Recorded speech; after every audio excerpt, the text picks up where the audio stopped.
Nasira itong si Marge sa mga Torrecampo dahil kung ituring nila itong si Marge ang nagpapahamak umano kay Jasmine dahil sa maling desisyon. Samantalang malaking bagay din ito para kay Thea para sa kanyang plano na makuha muli itong si Paulo.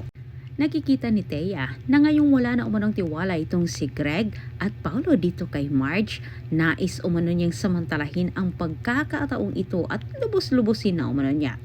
Gustong ipaintindi ng mga ni Edward sa kanyang mga magulang lalo na dito kay Greg na wala umanong mali sa ginawa ni Marge dahil para umano ito sa kabutihan ni Jasmine.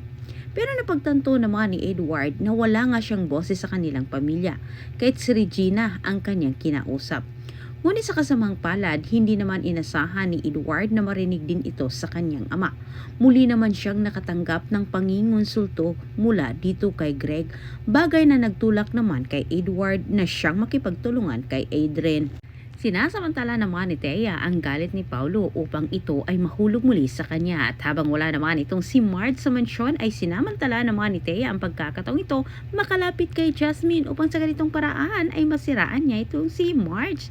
Nilaso ni Thea ang isip ni Jasmine at binaniwala niya ito na si Marge umano ang may kasalanan kaya ito nahirapan ang dalagang bata. Dagdag pa ni Thea, sinuway umano ni Marge itong si Paulo. At samantala sa kabilang banda, sobrang natutuwa naman itong si Adrian nang nakatanggap din siya ng tawag kay Edward na ito ay nagsasabi na handa na umano siyang tanggapin ang alok ni Aiden sa kanya. Magtutulungan umano silang dalawa para itong si Paulo ay mawala umano sa kanilang kumpanya. Natutuwa man itong si Thea dahil nagkasiraan na nga ang mag-asawa pero itong si Marge ay hindi papayag na gano'n na lang kadali masira ang kanilang relasyon dahil ang kanilang anak naman ang naapektuhan kaya't handa siyang makipag-ayos sa asawa.